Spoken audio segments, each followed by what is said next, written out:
Hello Jain प्यारे दोस्तों, तो कैसे हैं आप सब।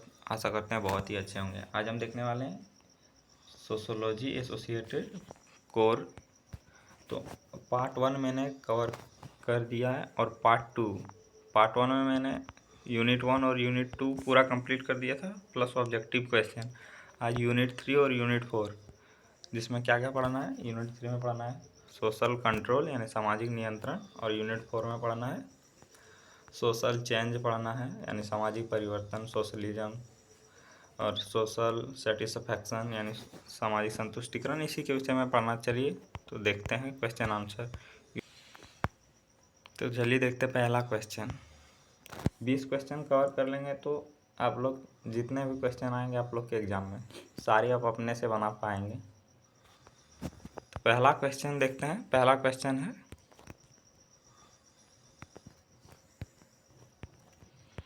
सामाजिक नियंत्रण का अर्थ, परिभाषा और महत्व बताइए। तो चलिए देखते हैं। सामाजिक नियंत्रण समाजशास्त्र का एक महत्वपूर्ण अवधारणा है। इसका संबंध उन साधनों और प्रक्रियाओं से है जिनके माध्यम से समाज अपने सदस्यों के व्यवहार को नियंत्रित करता है और सामाजिक व्यवस्था बनाए रखता है। यानी ऐसी प्रक्रिया जो समाज अपने सदस्यों को, मतलब समाज के लोगों को व्यवहार को नियंत्रित करता है और सामाजिक व्यवस्था यानी बनाए रखता है। समाज में शांति, अनुशासन, व्यवस्था बनाए रखने के लिए सामाजिक नियंत्रण आवश्यक होता है। अगला पॉइंट आप देख सकते हैं। सामाजिक नियंत्रण का अर्थ है समाज के नियमों, परंपराओं, कानून और मूल्यों के माध्यम से व्यक्तियों के व्यवहार को नियंत्रित करना। जब लोग इन नियमों का पालन करते हैं तो समाज में संतुलन और स्थिरता बनी रहती है। यानी जैसे कि हमारे धर्म हम लोग को सिखाते हैं कुछ गलत व्यवहार नहीं करना चाहिए, सभी धर्मों के प्रति उदार रहना चाहिए। इन नियमों को बना देता है धर्म, नियम बताता है कि ऐसे पालन करना चाहिए जिससे हम लोग का व्यवहार सीमित रहता है। अगला पॉइंट है, कई समाजशास्त्रियों ने सामाजिक नियंत्रण की परिभाषा दी है। मैकाइवर और पेज के अनुसार सामाजिक नियंत्रण उन प्रक्रियाओं और साधनों की व्यवस्था है जिसके माध्यम से समाज अपने सदस्यों के व्यवहार को नियंत्रित करता है। इसी प्रकार ऑगबर्न और निमकॉफ के अनुसार सामाजिक नियंत्रण वह प्रक्रिया है जिसके द्वारा समाज अपने नियमों और मानकों को बनाए रखता है। सामाजिक नियंत्रण का महत्व समाज में बहुत अधिक है। सबसे पहले यह सामाजिक व्यवस्था बनाने में मदद करता है। यदि समाज में नियंत्रण ना हो तो अराजकता और अव्यवस्था फैल सकती है। अराजकता मतलब क्या हो गया, शांति कह सकते हैं, शांति भंग हो सकती है।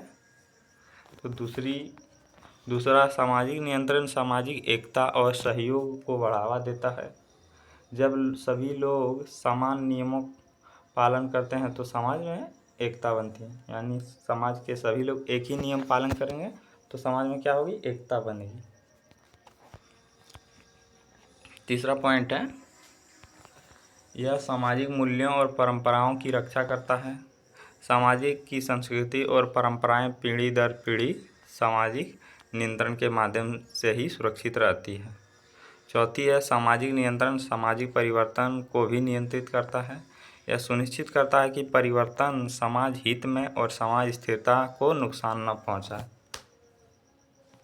आगे बढ़ते हैं। अगला पॉइंट है, सामाजिक नियंत्रण में कई साधन होते हैं जैसे परिवार, धर्म, शिक्षा, कानून, परंपराएं, नैतिक मूल्य। ये सभी मिलकर समाज में अनुशासन और व्यवस्था बनाए रखते हैं। तो जैसे सामाजिक नियंत्रण मतलब क्या है, जैसे कानून हमको रोक के रखता है, ऐसा कार्य नहीं करना है जिससे शांति भंग हो जाए। अगला पॉइंट है, इसी प्रकार सामाजिक नियंत्रण समाज के सुचारू संचालन के लिए अत्यंत आवश्यक है। यह समाज में शांति, सहयोग और संतुलन बनाए रखने में महत्वपूर्ण भूमिका निभाता है।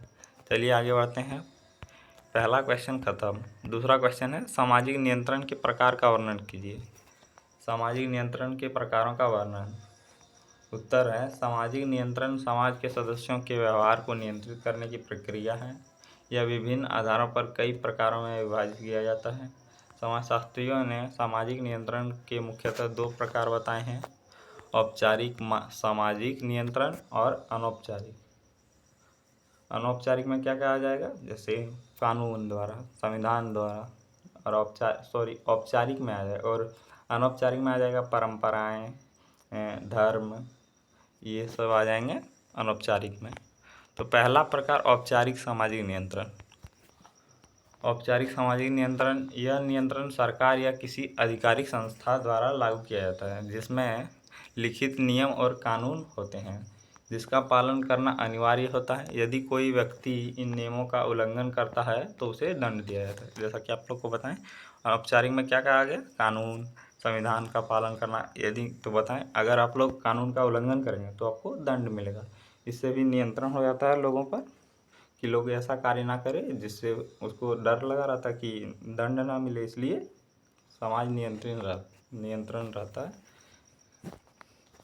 अगला पॉइंट है औपचारिक सामाजिक नियंत्रण के प्रमुख साधन कानून हैं, पुलिस है, न्यायालय है, प्रशासन है और सरकारी संस्थाएं हैं। उदाहरण के लिए ट्रैफिक नियम, कर कानून और आपराधिक कानून औपचारिक नियंत्रण के उदाहरण हैं। तो आप लोग यही याद रखिए, क्या क्या है, कानून है, पुलिस है, न्यायालय है, प्रशासन है और सरकारी संस्थाएं हैं। चलिए आगे बढ़ते हैं। अगला पॉइंट है, दूसरा प्रकार है दूसरा प्रकार है अनौपचारिक सामाजिक नियंत्रण। यह समाज के रीति रिवाजों, परंपराओं, नैतिक मूल्यों और सामाजिक मान्यताओं के माध्यम से लागू होता है। इसमें कोई लिखित नियम नहीं होते हैं, लेकिन लोग सामाजिक दबाव के कारण इनका पालन करते हैं। तो चलिए बताते हैं, अनौपचारिक सामाजिक नियंत्रण के प्रमुख साधन क्या क्या है, परिवार, धर्म, परंपरा, लोकमत और नैतिक मूल्य। उदाहरण के लिए यदि कोई व्यक्ति समाज के रीति रिवाजों का पालन नहीं करता तो समाज उसे आलोचना या बहिष्कार के माध्यम से दंडित कर सकता है।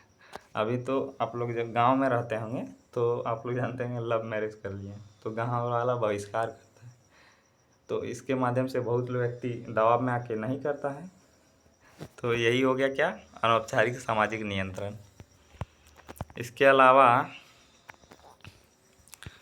अलावा कोई समाजशास्त्री ने सामाजिक नियंत्रण को प्रत्यक्ष और अप्रत्यक्ष नियंत्रण में भी विभाजित किया है। प्रत्यक्ष नियंत्रण में व्यक्ति के व्यवहार पर सीधे नियंत्रण किया जाता है, जबकि अप्रत्यक्ष नियंत्रण में व्यक्ति के सामाजिक मूल्यों और मान्यताओं के प्रभाव से स्वयं ही नियमों का पालन करता है। इस प्रकार सामाजिक नियंत्रण के विभिन्न प्रकार समाज में अनुशासन और व्यवस्था बनाने रखने में महत्वपूर्ण भूमिका निभाते हैं। तो चलिए क्वेश्चन नंबर 3 है, सामाजिक मानदंड क्या है, उनकी विशेषताओं का वर्णन कीजिए। देखिए आप लोग जानते हैं कल इंडिया जीत गया मैच तो लड़कियां लोग तो मैच नहीं देखती, केवल लड़के लोग जितने होंगे सब लोग मैच तो देखे होंगे। तो आप लोग को देखिए PDF मिल जाएगा। एक क्वेश्चन देखिए यहाँ से यूनिट 5 के क्वेश्चन, सारे क्वेश्चन कवर कर लीजिएगा, आप लोग का एग्जाम में एक भी क्वेश्चन नहीं छूटेगा। यूनिट 4 का देख सकते हैं, यहाँ से है। तो सामाजिक परिवर्तन का अर्थ, परिभाषा और कारकों का वर्णन कीजिए। तो चलिए ये क्वेश्चन भी कर लेते हैं, एक यूनिट 4 का।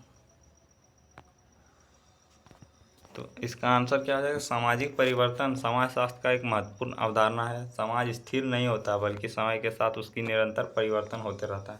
यानी समाज एक जैसा अतीत में यानी पास्ट में था वैसा आज नहीं है। समाज की संरचना, संस्थाओं और संबंधों और जीवन शैली में जो परिवर्तन होते हैं उन्हें सामाजिक परिवर्तन कहा जाता है। चलिए आगे बढ़ते हैं। समाजशास्त्री मैकाइवर और पेज के अनुसार सामाजिक परिवर्तन और सामाजिक संबंधों होने वाले परिवर्तन से इसी प्रकार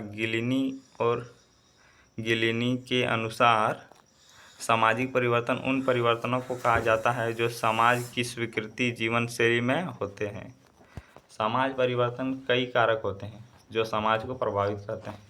तो पहला और प्रमुख कारण क्या है, पहला प्रमुख कारण प्रौद्योगिकी है। विज्ञान और तकनीकी के विकास से समाज में बड़े परिवर्तन आते हैं। उदाहरण के लिए इंटरनेट और मोबाइल तकनीकी ने संचार तरीके को पूरी तरह बदल दिया। यानी पहले तो इंटरनेट और संचार ने पूरी तरह तकनीकी को बदल दिया। कैसे?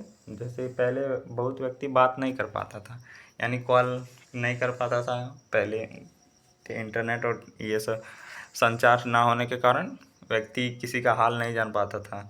आज न्यूज़ है, आप तुरंत देख सकते हैं कहीं कहीं का सूचना क्या हो रहा है। तो इसी यही प्रकार है पहला प्रमुख कारण। दूसरा कारक आर्थिक परिवर्तन है। आर्थिक विकास और औद्योगिकरण के कारण समाज की संरचना और जीवन शैली में बदलाव आते हैं। और तीसरा कारक है शिक्षा। शिक्षा के प्रसार से लोगों की सोच, दृष्टिकोण और व्यवहार में परिवर्तन आता है। चौथा कारक है जनसंख्या परिवर्तन। जनसंख्या की वृद्धि या कभी कमी भी सामाजिक संरचना को प्रभावित करती है। पांचवा कारक है सांस्कृतिक संपर्क है। जब विभिन्न संस्कृतियां एक दूसरे के संपर्क में आती है तो नए विचार और जीवन शैली का विकसित होते हैं। इसमें बताएं कि देखिए, कोई किसी की अच्छी संस्कृति है, जैसे कि जैन धर्म में एक संस्कृति होता है कि आपको क्या करना है, आप गलती किए हैं या नहीं किए हैं। एक दिन होता है, एक दिन ऐसा दिन होता है कि आपको जो भी आपके रिश्तेदार हैं सबको सॉरी बोलना है। तो ये कितना अच्छा संस्कृति है। आप गलती किए हैं, आप मानिए कोई आपसे रूठ गया है, तो आप एक दिन फिक्स है सॉरी बोलिएगा। वह हर वर्ष मनाया जाता है, एक दिन फिक्स है कि आपको सॉरी बोलना है उसको, वर्ष के एक ही दिन। तो इससे संबंध अच्छे हो जाएंगे और नए विचार भी मिलेंगे। चलिए, ये अगला पॉइंट है, सामाजिक परिवर्तन समाज के विकास के लिए आवश्यक है। यह समाज को नई परिस्थितियों के अनुसार ढलने में सहायता करता है। इस प्रकार सामाजिक परिवर्तन एक सतत प्रक्रिया है। सतत प्रक्रिया मतलब जो आज भी है और भविष्य में भी रहेगा, जो समाज को गतिशील और प्रगतिशील बनाता है। तो चलिए, यहीं तक क्वेश्चन था। सामाजिकरण क्या है, सामाजिकरण का अर्थ, ये 2 नंबर क्वेश्चन है। तीसरा नंबर, सामाजिक स्तरीकरण का अर्थ और विशेषताओं का वर्णन कीजिए। 4 नंबर, सामाजिकरण के प्रमुख साधनों का वर्णन कीजिए। और 5वां क्वेश्चन है, सामाजिक स्तरीकरण के प्रमुख रूपों का वर्णन कीजिए। इसका PDF मिल जाएगा टेलीग्राम पर, टेलीग्राम से आप डाउनलोड कर सकते हैं और टेलीग्राम का लिंक रहेगा कमेंट में, वहाँ से आप जुड़ के सारे PDF देख सकते हैं। और आप लोग 5 क्वेश्चन, 5 5 10 और 10 20 क्वेश्चन कर लीजिएगा। पार्ट 1 में मैंने 10 क्वेश्चन यूनिट 1 और यूनिट 2 के दिए थे, तो सारे क्वेश्चन आप लोग के कवर हो जाएंगे। तो मिलते हैं अगले वीडियो में। जय हिंद।